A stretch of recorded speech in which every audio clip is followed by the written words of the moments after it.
note with him sometimes.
Bruce can get his big toe in my shoe. Not just Bruce, bad Bruce.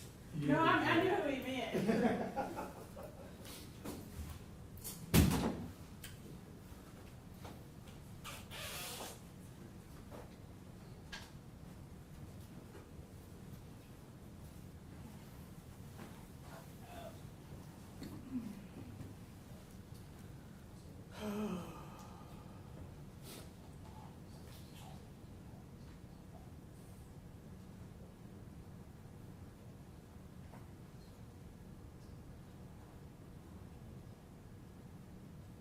Chris is on his way in, so.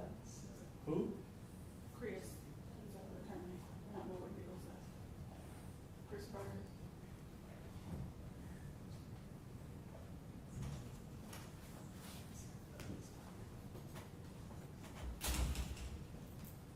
Oh, how was your sandwich? Pretty gross, actually. Which one did you get? Philly.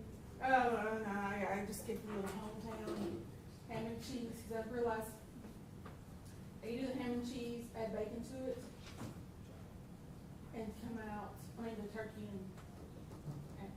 and come out cheaper than if I just get the American, which is the same thing. Yeah. Except, well, you might know a little bit more cheese. Right, it's like every time I go in there, pretty much it's gonna be like $10. Well, some of them are close to $10 for a 6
each defendant Keep your hands down. were found guilty of first-degree murder in count one, aggravated neglect of an adult with injury, and aggravated neglect of an adult with harm in count two and three respectively. Are both sides ready to proceed? Yes, thanks for hearing. Yes, Your Honor. Fence is ready, Judge. All right, both Mr. and Ms. Murray are here for sentencing present court counsel. Do we have any witnesses we anticipate calling here this morning? I don't believe we do, No, Judge. Your Honor. Neither defendant wishes to be heard on the issue of sentencing. No. I mean, certainly not required to, I'm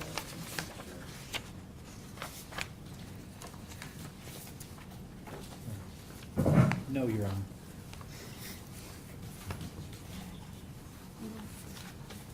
All right. Does the state have any witnesses? No, Your Honor. Does either state or defense wish to present argument? I'm happy with Yes.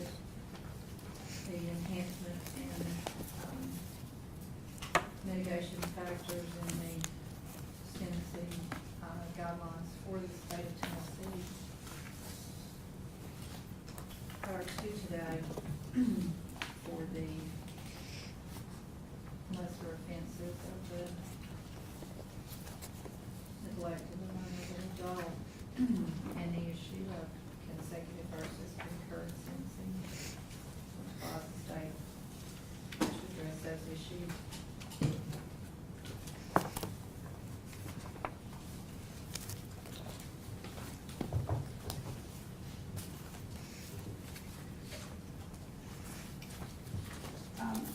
With regard, the state's limited to count two, I provided judgments with the court. Count three would merge into count two for those purposes, so I'm only gonna address count two.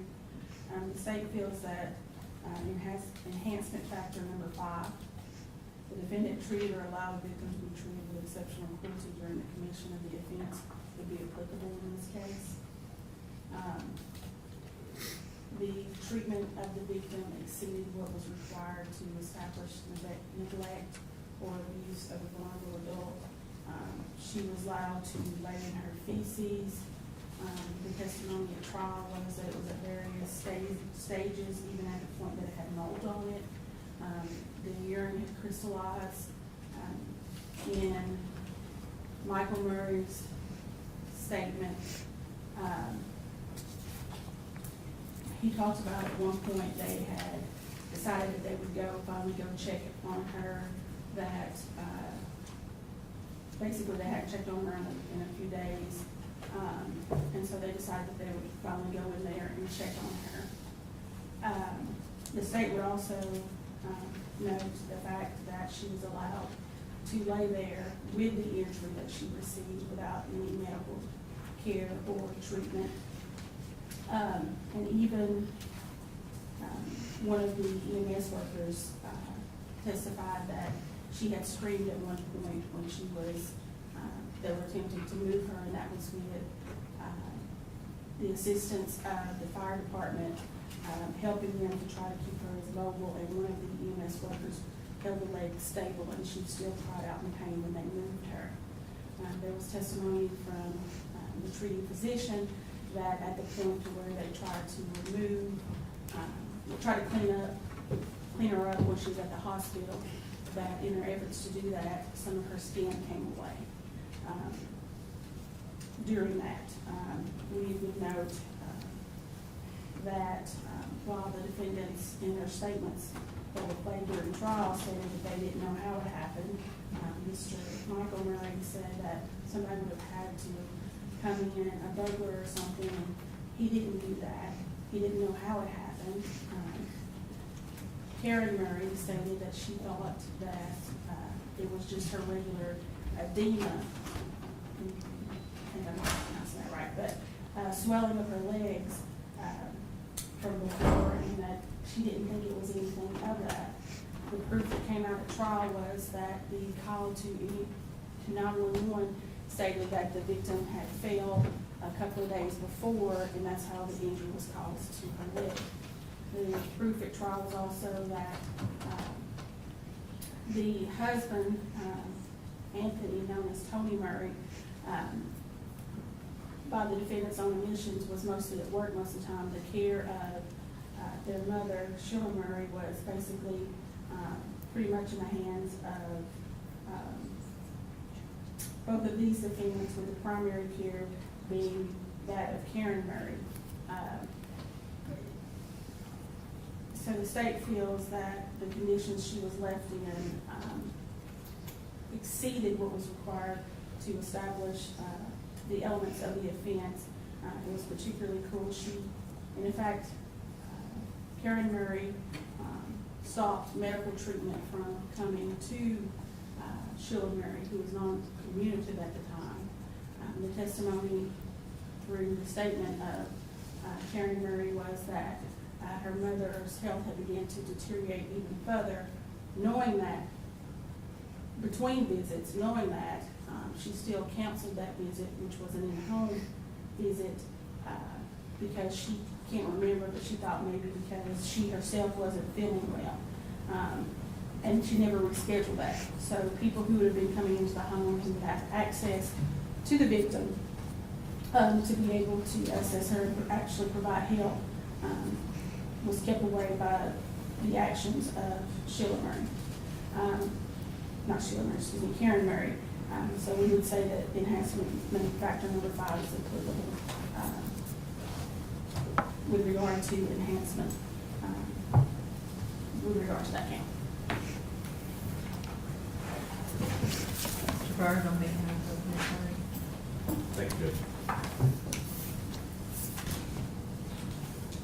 I'll address the enhancements and mitigation evidence in a moment, but I'd also like to discuss the sentencing considerations for this. Looking at that, you see with regard to Karen Murray, no history of criminal conduct to speak of beyond maybe some traffic offenses, but nothing, not even misdemeanor counts that could be found.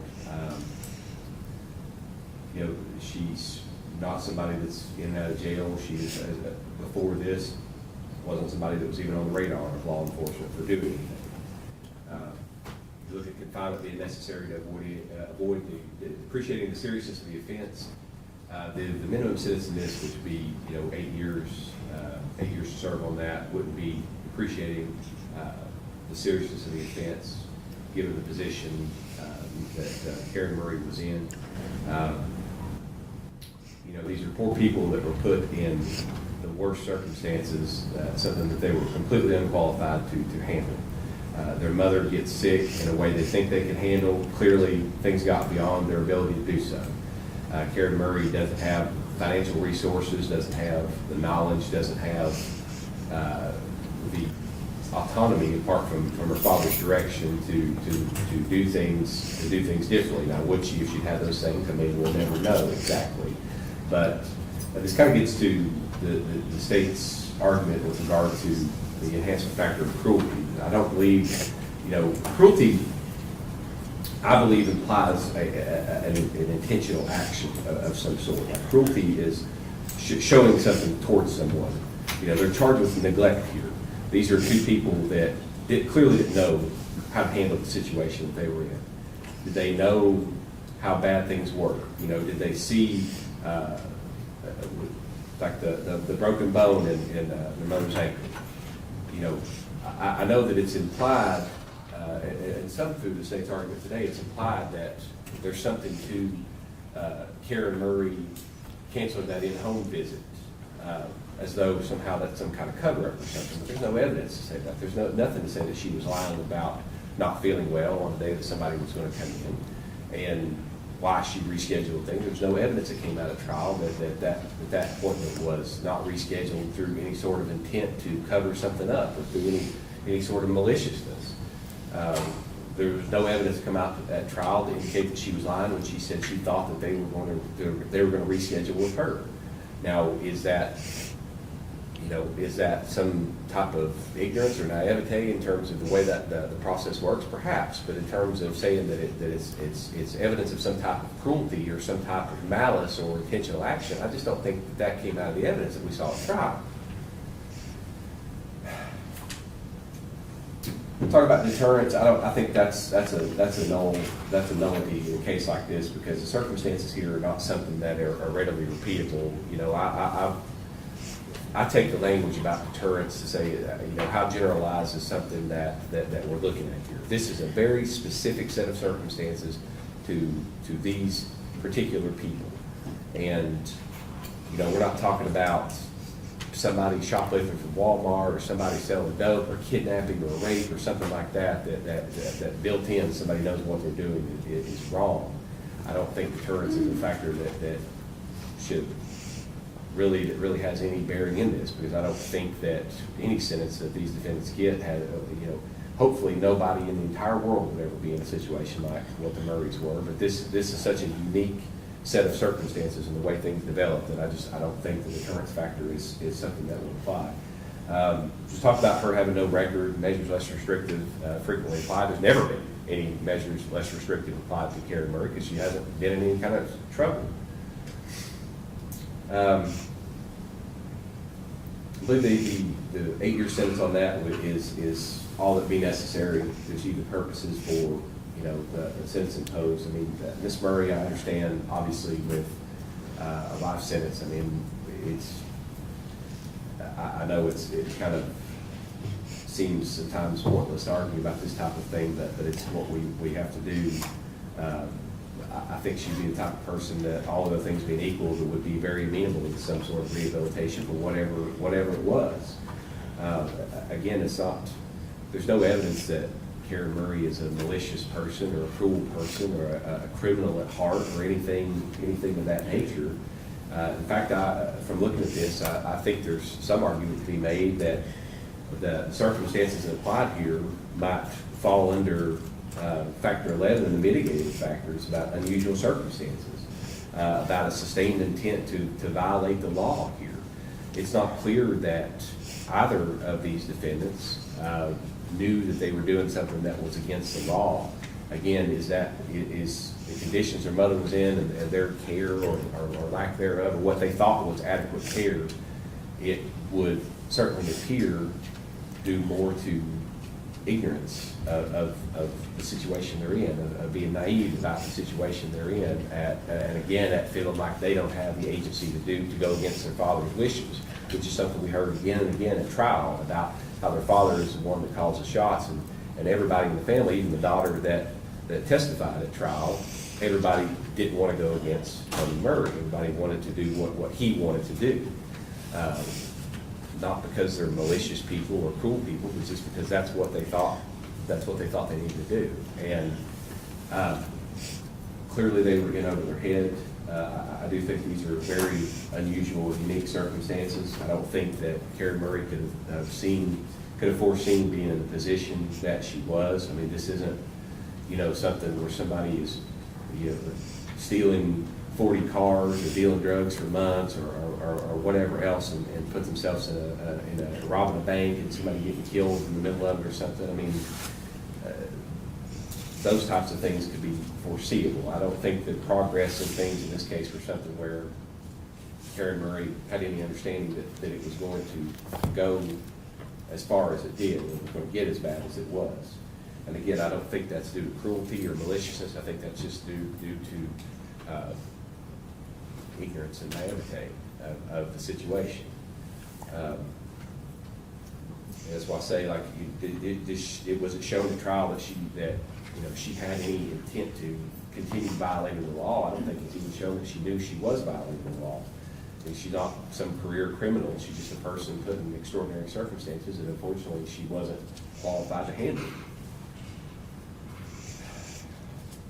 And in regard to, the aspect of cruelty, again, I've always taken cruelty to be more of an intentional act than an infliction of something on someone. And I believe if the state thought that that's what was going on, they would have been charged with abuse instead of neglect, because abuse is an intentional act of something that's inflicted upon somebody. You're doing this to someone as opposed to allowing it to be done through your own ignorance or your own carelessness and not paying attention to what's going on. So, you know, I think at worst, the mitigation versus enhancement is a wash, that there really isn't anything that hits it one way or the other tremendously. You know, in looking at that, I think what's justified for this is the minimum sentence in the range of 8 years. I think that would, considering all factors, considering the evidence at heard, I think that would be appropriate. And that's what I would ask the court to impose as far as the sentence is the minimum in the range. Thank you. Thank you. Mr. Donaldson, on behalf of Mr. Murray. Yes.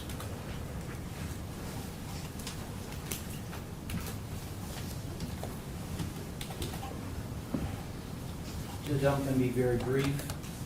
I agree with what Mr. Byrd has said 100%. Both of these defendants, they didn't know that they were violating the law. They thought that they were doing what their parents wanted. They had a father. As was testified, there was a hierarchy concerning the care that was given to Miss Murray. Nobody had any intent to hurt Miss Murray at all. And it was their father who was making the decisions. That was testified to. That was acknowledged by the sister. There was a hierarchy. These two are not criminals. They're loving children. And it is a sad thing that their mother died. And nobody is happy about that. I would ask that you give them the minimum sentence.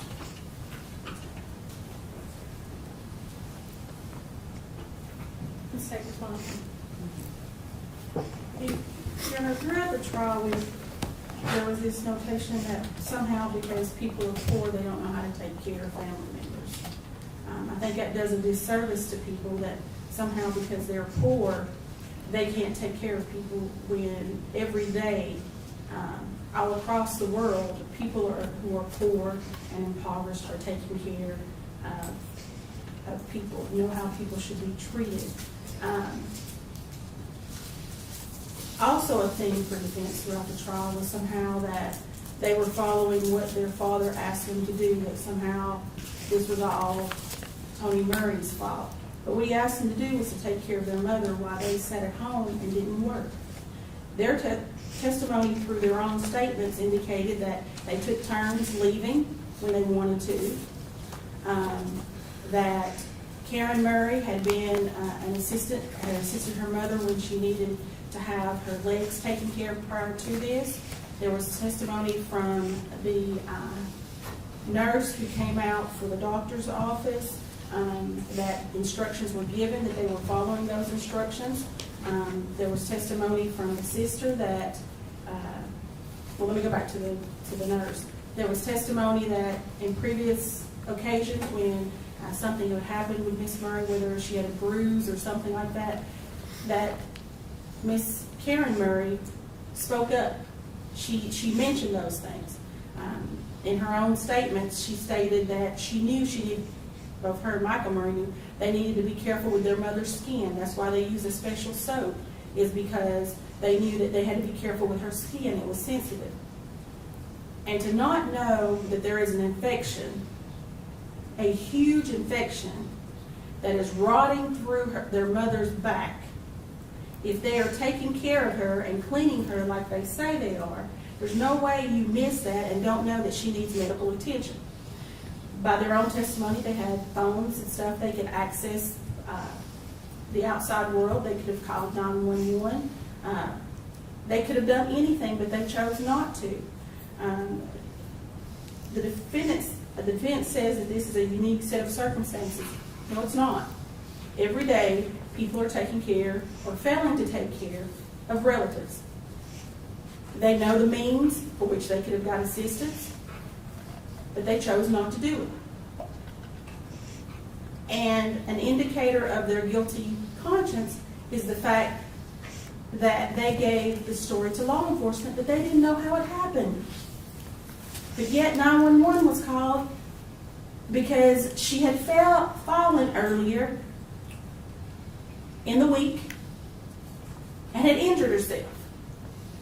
So if you know you didn't do anything wrong, why change the story and say you don't know how it happened? There was feces in the wound. She was laying in feces. There's nothing in the record that says that they weren't taking care of themselves, wasn't cleaning up after themselves. So they knew that they weren't taking care of her. In the words of Karen Murray, they had their own lives to live. That's true. But if they didn't want to take care of her mother, you don't leave her laying in her feces, knowing that she doesn't have the ability to get out of bed by herself, she can't move by herself, she doesn't have the present ability to contact anybody for herself.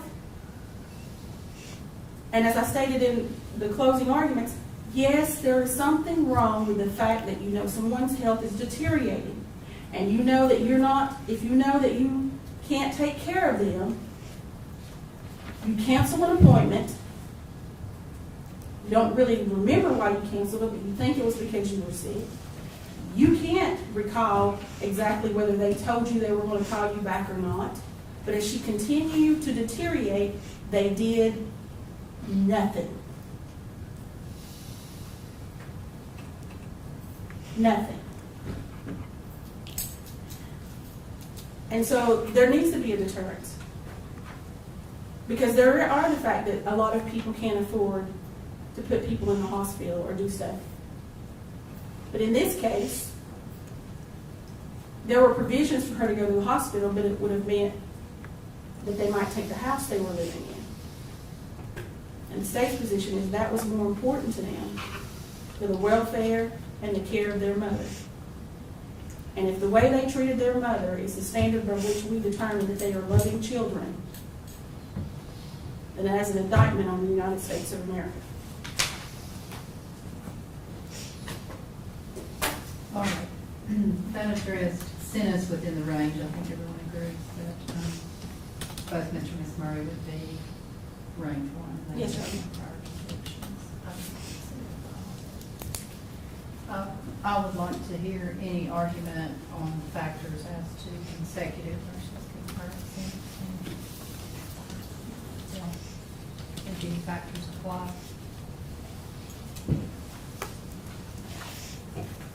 For consecutive sentencing.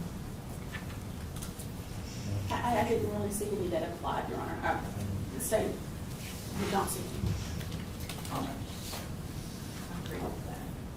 All right, anything else? Help me finish it. Thank you. Oh, you're welcome, thank you.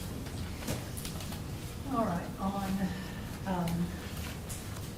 June 28th, 2024, both Michael A. Murray and Karen W. Murray were convicted of first-degree murder in count one of this indictment as co-defendants. In count two, the jury found them guilty of aggravated neglect of an elder or vulnerable adult. And in count three, they were each found guilty of aggravated neglect of an elderly or vulnerable adult.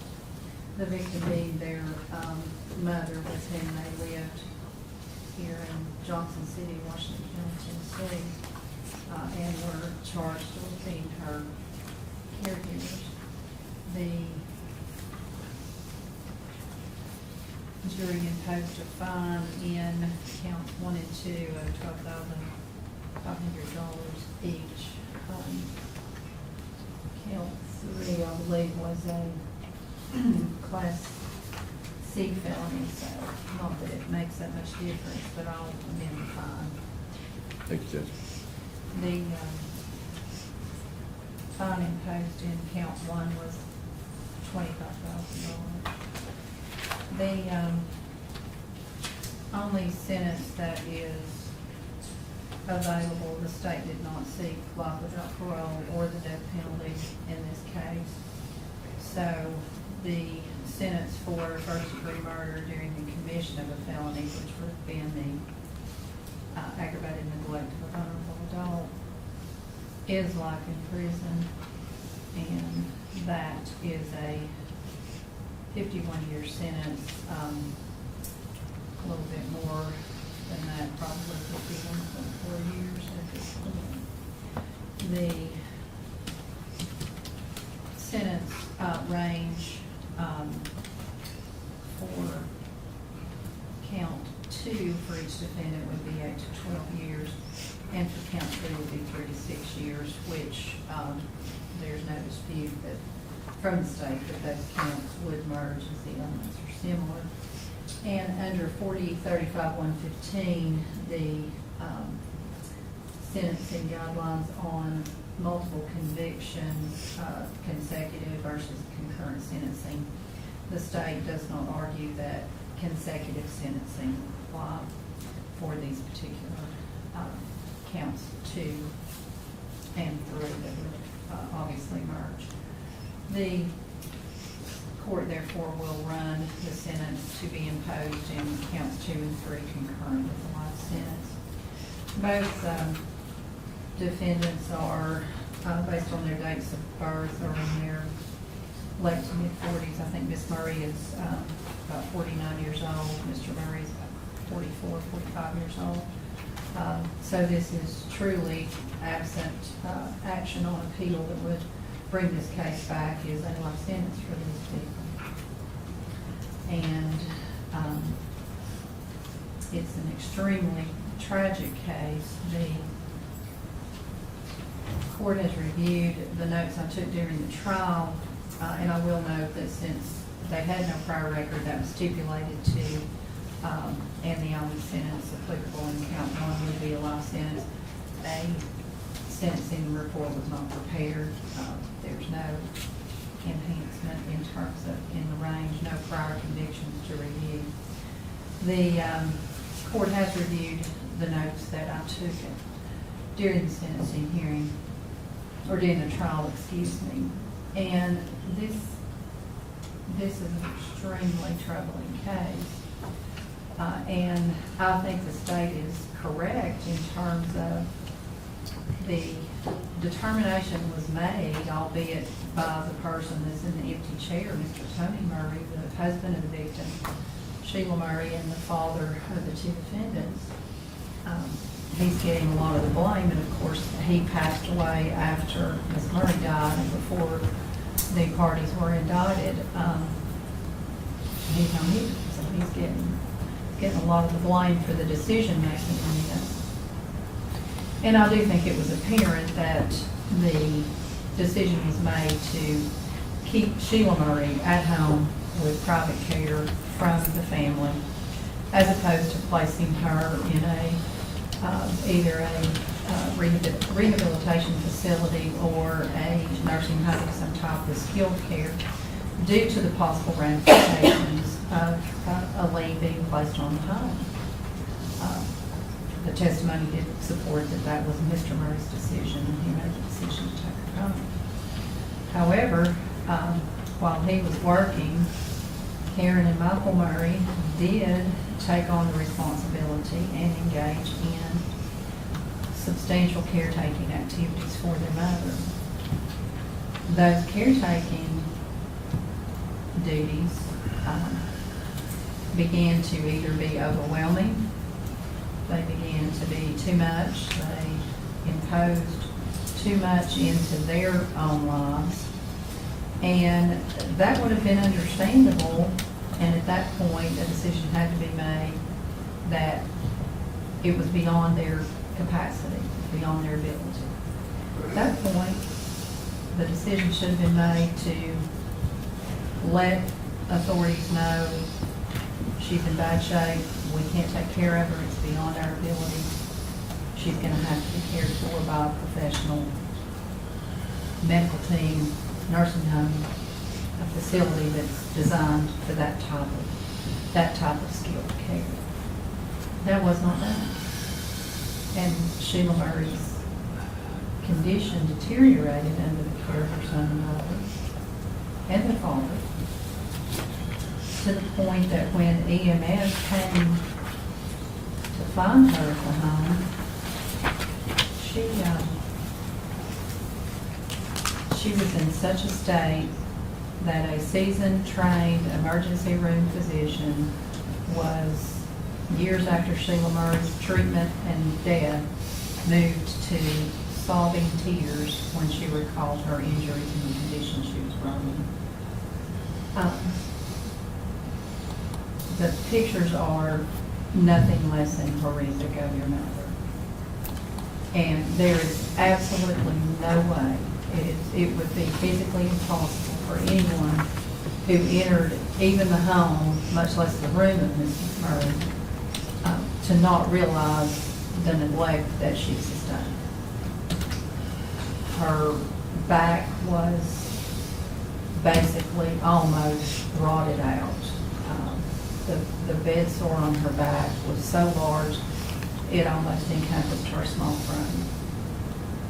Her breast had not been moved from underneath her arm in so long that it had nearly rotted off. Her ankle was broken, and to the extent that the bone was protruding through the side of her foot, and had been in that situation so long that it was necrotic, it was black, it was deteriorated, and had clearly had a lengthy period of neglect for that type of a wound. The EMS officers, John Shelton and Joshua Jenkins, said that they had both had hundreds of calls that involved very graphic, sad, neglectful, horrible situations involving children of all ages up to elderly adults. And this was, to quote Mr. Shelton, one of the top 5 worst calls in his career, spanning hundreds of calls. Everyone involved in the treatment of Ms. Murray, who had been in the medical profession not just days or weeks, but years, recalled specifically how graphic, how painful, how difficult it was to see her in the circumstances in which she had been left by her children and her husband. Dr. Lawson, who first cared for her at the medical center, described it as horrific. The conditions didn't occur overnight, and that she had a very clear memory of what Ms. Murray appeared like in the emergency room. She was covered in fecal matter, she smelled of urine. Her room was described as having no same smell by the EMS personnel who transported her from the home to the hospital. And again, these bodily fluids and bodily substances had been there a long time, to the extent that when she was attempted to be clean, her skin kept. Again, this did not happen overnight. Dr. Cook, the medical examiner, the forensic pathologist, who described her wounds as, again, not being able to happen in just a very short period of time, said the sores could have been prevented, the necrotic tissue could have been treated, her wounds were something that could have been taken care of had she received the appropriate medical care. This is a horrible case for people who should never be in a courtroom. They don't have a criminal record. The defense counsel is right. I don't think you're thieves or thugs or probably anyone that would likely hurt someone in the future. However, you let your mother deteriorate to such a condition that it caused her death And that condition had to result in terrible pain, indescribable suffering, and humiliation of a medieval type that no human should have to endure. Basically, she was nearly thrown in a dungeon and left to rot, and that's exactly what. All that had to happen was a phone call be made for somebody to come in. And rather than do that, she was left in that dungeon, in that cell, and the only crime she committed was having 2 children who didn't care enough about her to take care of her and prevent her. And she was not an elderly lady. She had had a horrible stroke, a debilitating stroke that left her as vulnerable as a newborn. And that was bartered for financial reasons to keep the house. It's unforgivable. And it can't be fixed. You may not be horrible people, but the way you treated your mother was horrible. And the jury found exactly that.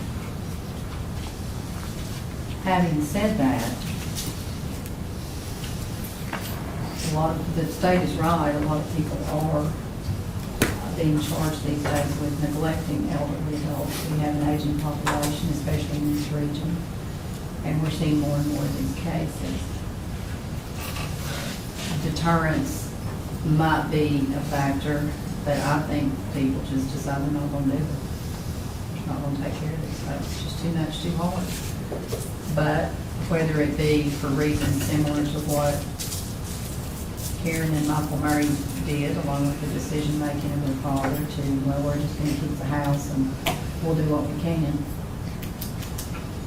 We're going to live on the elder person's Social Security or retirement, and we'll just let them lay there. However it be, these people are completely vulnerable. And I wish I thought this crime could be deterred, but I don't think deterrence is a factor that would apply in this case. So in terms of the factors that would apply for enhancement in range, the state argued factor 5, the defendant treated or allowed victims to be treated with exceptional cruelty during the commission of the offense. The court finds that really brushes very closely to the elements of the offense of counts 2 and or 3 on the aggravated neglect of a vulnerable adult with injury or harm. While any one of her injuries that the court has detailed could have been considered sufficient for those particular crimes, the court has no way of knowing what ones or if the overall injuries were considered by the jury as an element of those offenses. So, out of an abundance of caution, the court will not enhance the range on those, and that would be the only factor that would apply. The mitigation factors, the court does not find that any of those necessarily applied. Both defendants were equally responsible for the care of their mother, even though Karen Murray may have handled more sensitive areas of her body, both of them being females. Still, there was plenty of wounds on her body that were not in private or intimate areas that were clearly visible and seen. The court, again, finds that consecutive sentencing would not apply. So the court in count 1 sentences Karen Murray as defendant A in case number 47002A to life in prison for the first-degree murder of her mother. And you will serve that sentence in custody of the Department of Corrections until that sentence expires. In count 2, the court will impose the sentence of 8 years concurrent with the life sentence. And in count 3, 3 years, which will merge with count 2. The court, I'm sorry, with regard to the fines, I believe we thought the jury hadn't set a fine, so. it's on the judgment form. It's on the verdict form. It was, but we didn't have the verdict form because there was a question about whether they had to set a fine, and we thought they hadn't, and the defense agreed to waive that, but then we actually got the judgment forms, that it actually had Okay, yeah, I do recall that. That's fine, it's not gonna make any difference, in terms of, collecting that type of fine, and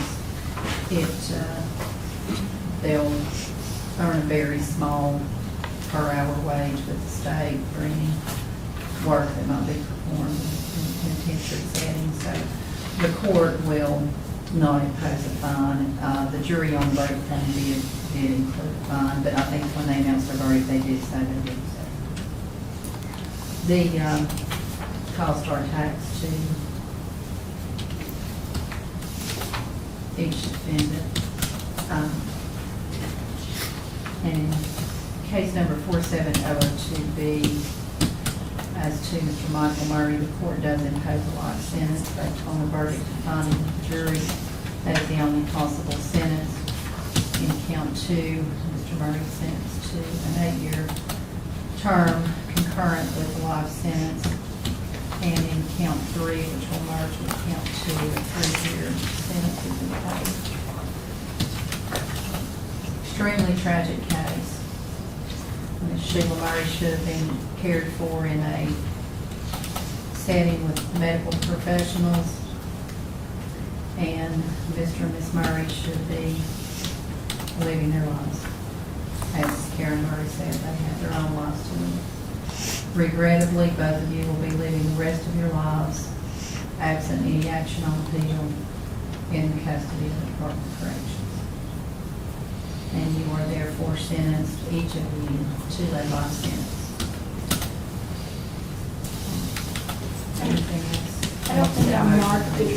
What? I don't think I marked it on the judgment, but I think I'm supposed to mark this, the part where the clerk's supposed to send it to the Department of Health on counts 2 and 3, because it would go for the registry. I know it's a moot point, but they would need to send that into the Department of. They would be on that elder abuse registry, but again, absent this being overturned on appeal and convictions regarding, I won't see that, but I'll note that on the judgment form. We do need a motion for next trial date. And with that, because I've got a perfunctory motion for new trials, we go ahead and file today. Speaking on those, okay.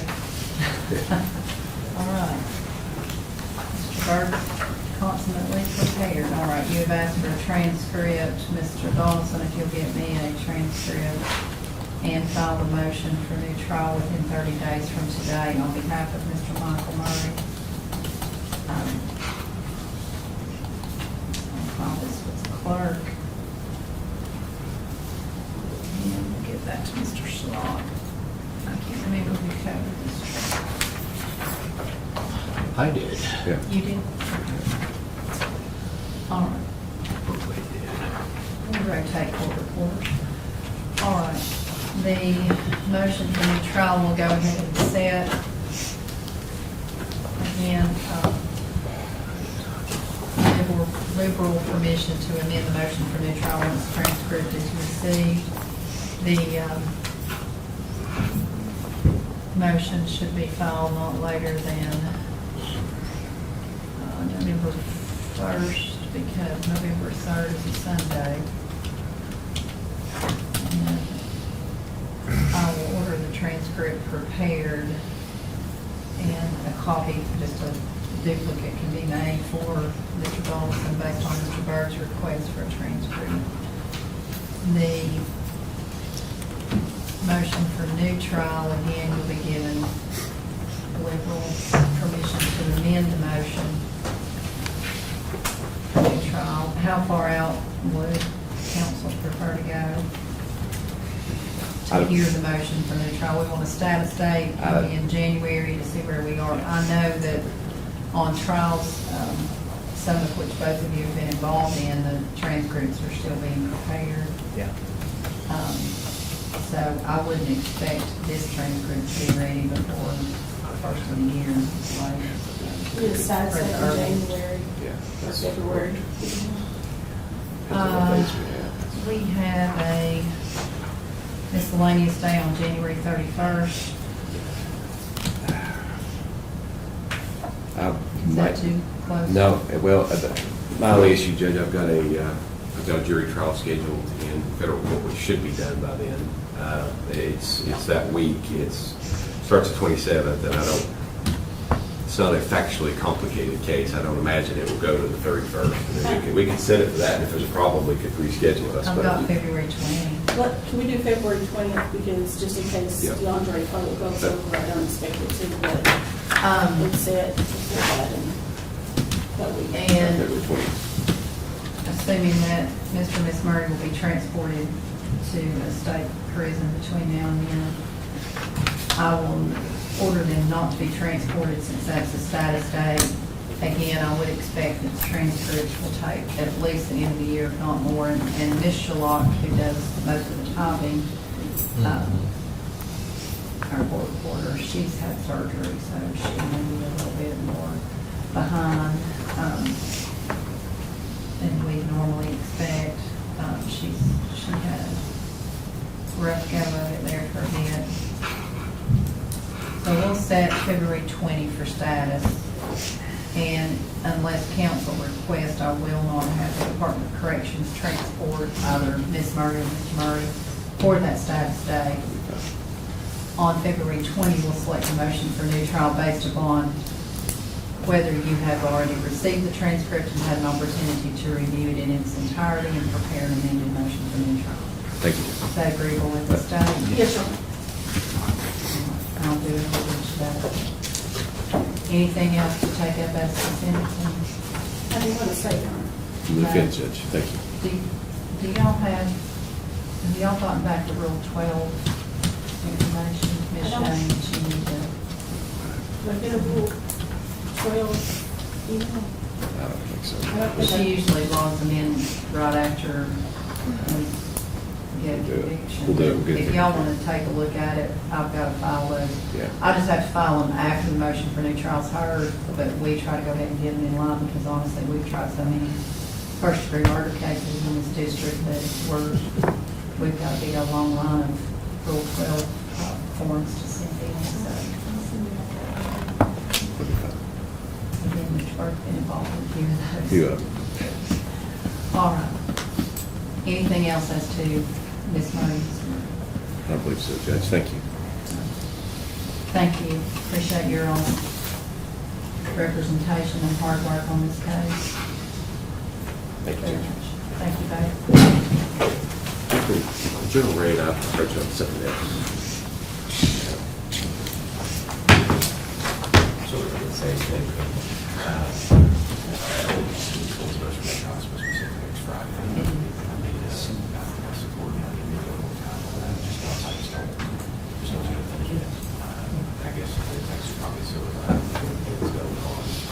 I didn't see his copy. Who got that? He said he's already got his motion for new trial. What? He said he's already got his motion for new trial. Do we have a status? On 2025.